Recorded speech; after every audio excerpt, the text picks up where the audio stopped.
Nice.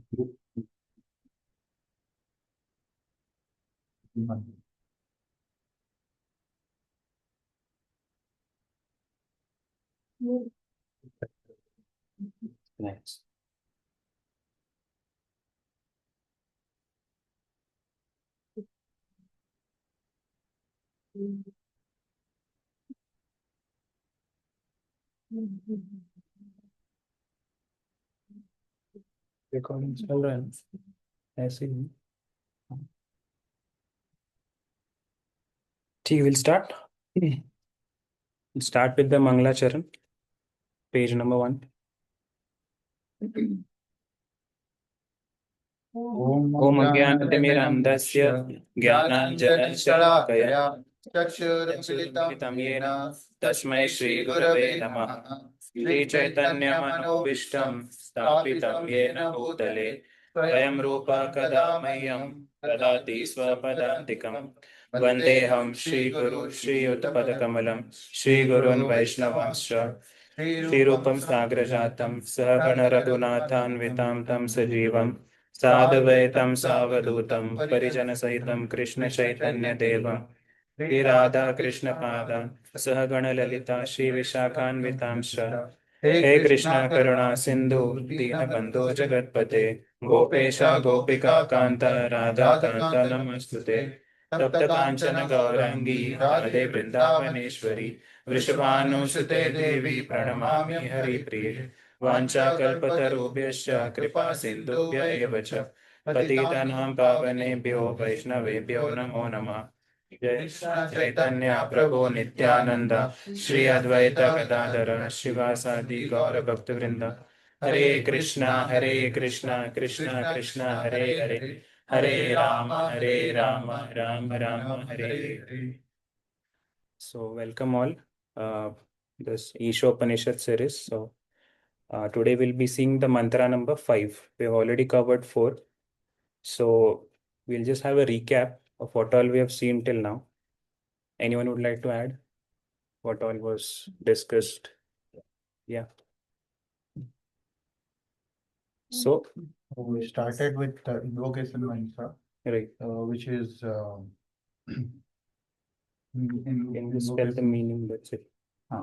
Invocation mantra says that Purnamada Purnamada. It means that is complete. This is complete. Whatever comes from that also, this is complete. Still, that still remains complete. Complete. Right. So that is complete, which is basically Ishvara.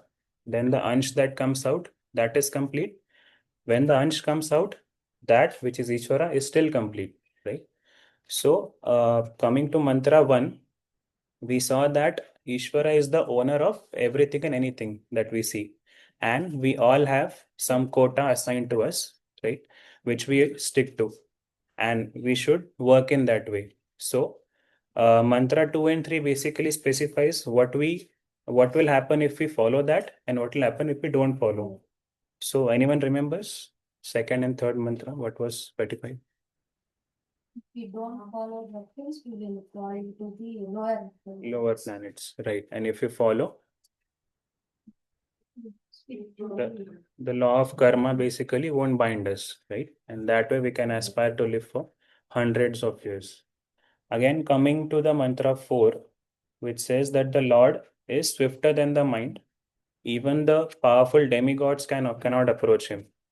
Although being in one place, he controls those who supply rain and air, right? And he surpasses everyone in excellence. So basically, he is the controller of all the devatas and every living entity that exists, right? So the flow of Isopanishad, which we already know, there are around 18 mantras in this, right? So starting from Stuti mantra till mantra 3 that we saw is basically specifying that we should live a life according to Ishvara, right? So in simple words, living a Krishna conscious life, what we see.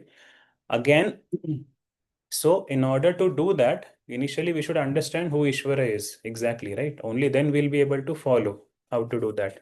So mantras 4 to mantra 8 specifies or helps us understand who Ishvara is, and it basically specifies that we should understand him spiritually, Now, why spiritually and why not any other method? That we'll just see in some time. So, to understand him, there is a right way and a wrong way. So, the knowledge that we need to have to understand him.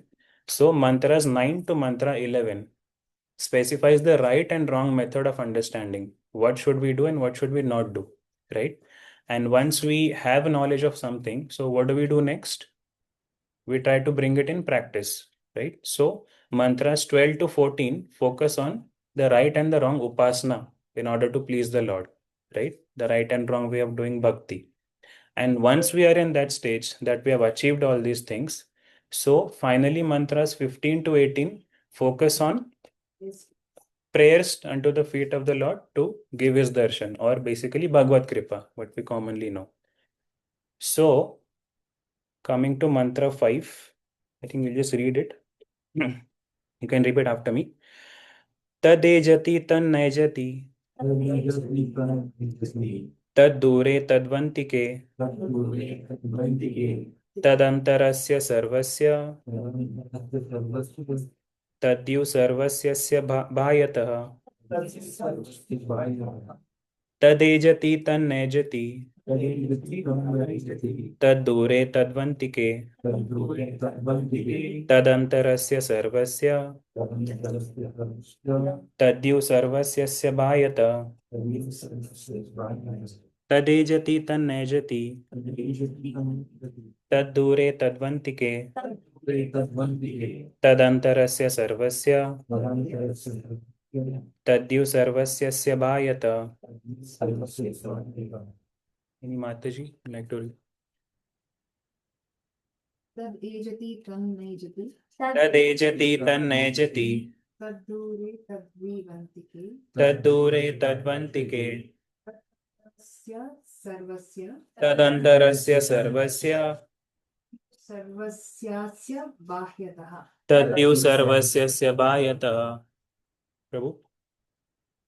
तदेजति तन्नैजति तदेजति तन्नेजति दूरे तद्वन्तिके तद्दूरे तद्वन्तिके तत्सस्य सर्वस्य स तदन्तरस्य सर्वस्य तद्यु तद्यु सर्वस्य स बाह्यतः तद्यु सर्वस्य बाह्यतः.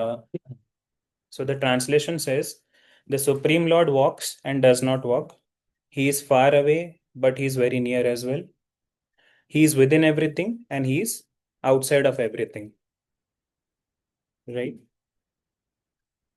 So it resembles a very confusing kind of a scenario because all the words are opposite, right? He walks and he does not walk. He is far away, yet he is near. And he is within and outside of everything, right? So basically, the words that are used resemble to be virodhi. Virodhi is basically opposites, right? But as per the explanation, it is virodhabhasi. Virodhabhasi means something that appears to be. Abhas is a word which is basically like illusion, something that seems to be true but is not, right? So they are actually virodhabhasi. If you talk about any normal human being, definitely these words will sound opposite, right? Because it won't make any sense. If he can walk, he can walk. It's not that he cannot walk. But in terms of Ishvara, all the statements are true. And how that we'll understand. So, first of all, as we had discussed, that we should understand the Lord spiritually. Why spiritually? Because he cannot be understood by logic, which is called tark, right? I mean, if we try to read this translation, I'm sure our minds will be switched off for a second because exactly what is the meaning, right? So that is why the logic ends. So there's a small analogy which was shared in a video. Basically, the sun, right? That is resembling like a god, like means that signifies the Lord in a way because when it rises, it illuminates the entire thing, right? And let's say in the older days when there was no electricity, during the night time we used to use lamps. The people used to use lamps to see the things around. So the flame of the lamp or the light that is spread across, that is termed as logic. Means that is termed as our logic. And whatever we are able to see, that is basically what we are able to derive out of our logic or our intelligence, right? So basically, trying to understand the Lord through logic is something like trying to look for the sun at night using that diya, which is not possible, right? Only when the sun shows up in the morning, then we'll be able to see that. So, yeah. So the Lord can be understood only by love and not by any logic, which is stated in Bhagavad Gita, shloka number 18.55. We'll just read that. So, chapter 18, shloka number 55.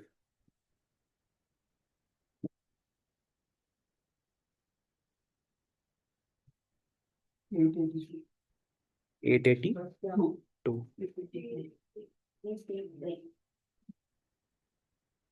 883. So it says, Bhaktya mam abhijanati yavan yaschasmi tatvatah tato mam tatvato jnatva vishate tad anantaram. So, translation is one can understand me as I am, as the Supreme Personality of Godhead, only by devotional service. And when one is in full consciousness of me, by such devotion, he can enter into the kingdom of the God. Right? So, the only method to understand the Lord as per this shloka is devotional service and not logic. Why? Because the Lord is beyond logic, or rather, logic is under his control.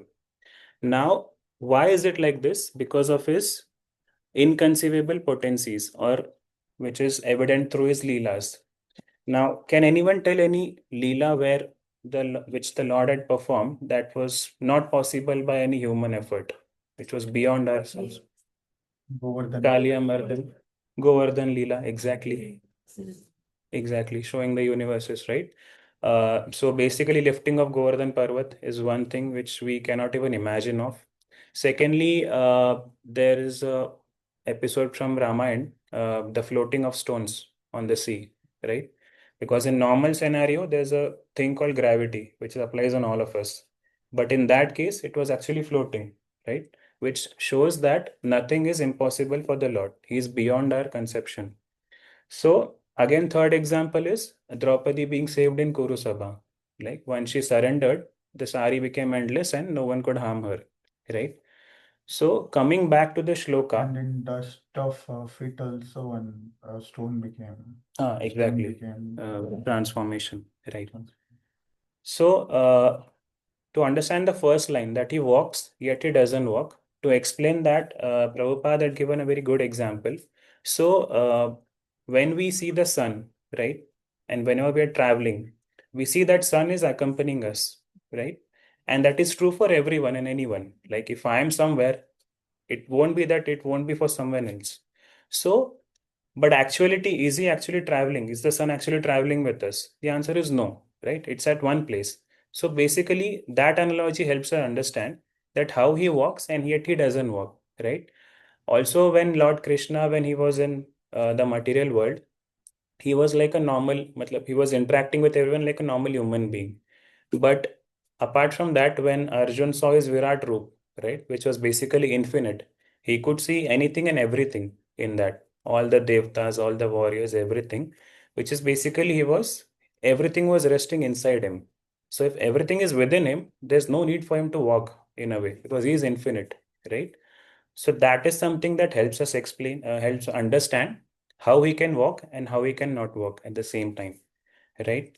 Coming to the next, yeah, coming to the next, him being very near yet very far.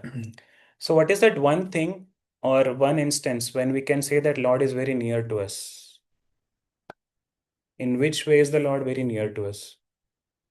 He's in our In our heart, exactly, in the Paramatma Swarup. So in Bhagavad Gita, chapter 15, shloka number 15, we have, we'll just chapter 15, shloka number 15. 175. Right. So I'll read the translation. I'm seated in everyone's heart, and from me come remembrance, knowledge, and forgetfulness. By all the Vedas, I am to be known. Indeed, I am the compiler of Vedanta, and I am the knower of Vedas. So, he is seated in everyone's heart in the form of Paramatma. That is the closest that he can be to us, right? Even if we try to hug someone, but we can still cannot reach that closeness of how the Lord is, right?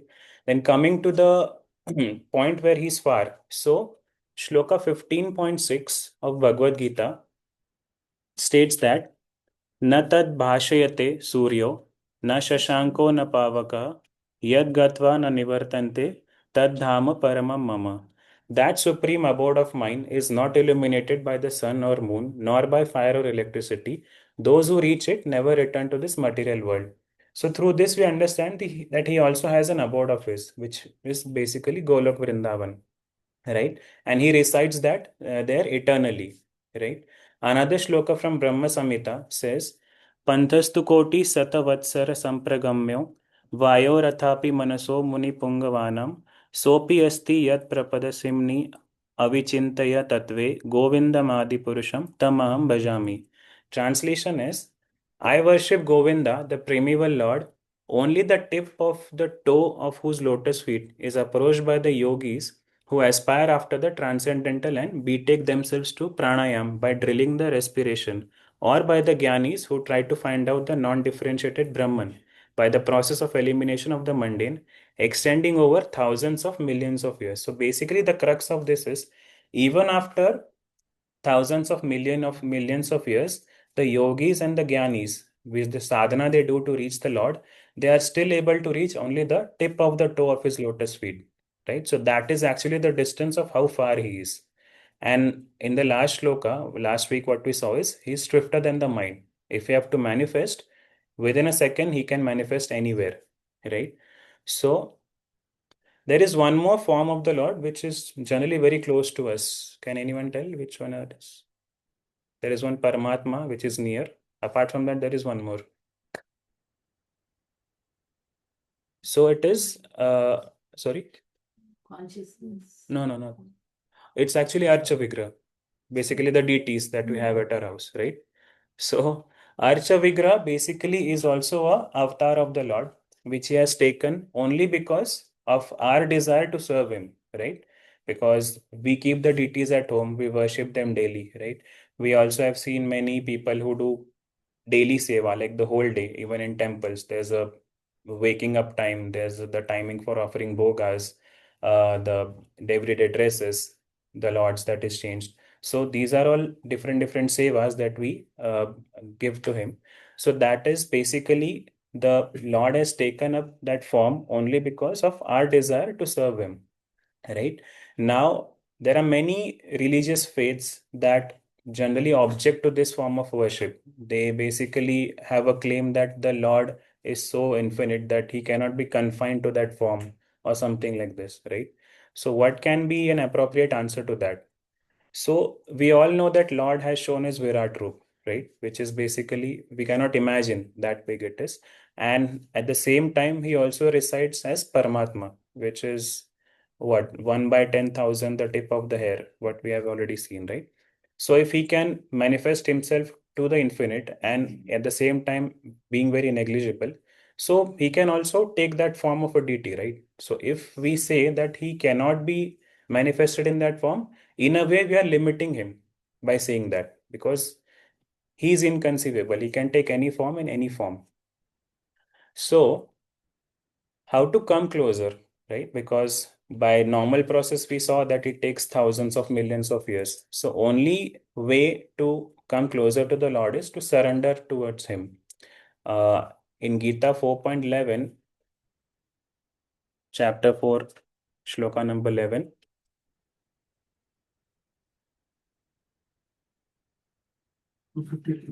253.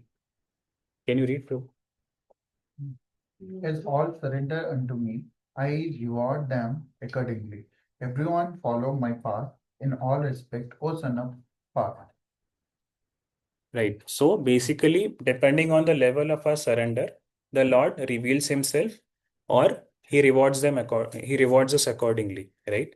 So basically, by that logic, whoever is surrendered to the Lord is closer to him. And whoever is not surrendered to the Lord feels like he's away from him, right? So now coming to the third point, which is basically he is within and outside of everything, right?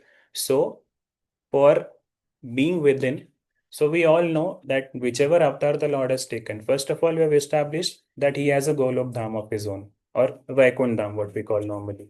So he stays there eternally and enjoys his pastimes, right? But whichever avatar he has taken, that time he was in the material world. So in a way, he was within and outside of this. Secondly, specifically, one example that was taken was from Narsimha Leela, right? We all know the story. Hiranyakashipu asked Prahlad Maharaj, "Where is the Lord?" So he says, "In everything, what you see." So he asked, "Is he in this pillar as well?" Right? So he says, "Yes." Then again, out of anger, he smashes that pillar just to prove that nothing is there. But the Lord manifests himself and comes out and kills him. So basically, this is how we understand that the Lord is actually within everything that we see. Also, in the Leela where Yashodama wanted to see if Krishna has eaten mud or no, right?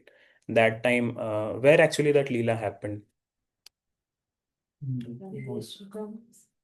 Yeah, Vrindavan basically, which is in the universe, right?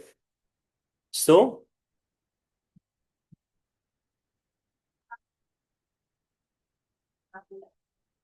yeah. So that time, that Leela happened in the material world. But when he opened his mouth, Yashodama was able to see all the universes inside him, right? So, if every universe was in him, then he, in a way, was outside of those, right? So, at the same time, he was inside as well as outside of the universes. So, that is how basically we get to know that Lord walks and doesn't walk. He's far, yet he's near, and he's within and outside of everything, right? So, to conclude, basically, the Lord is very mysterious, inconceivable, and only can be understood through surrender, right? And love. So I think that's it for today. Hare Krishna.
Hare Prabhu ji Krishna, आपने Hare Krishna, Krishna Krishna, Hare Hare, Hare Rama, Rama Rama, Hare Hare.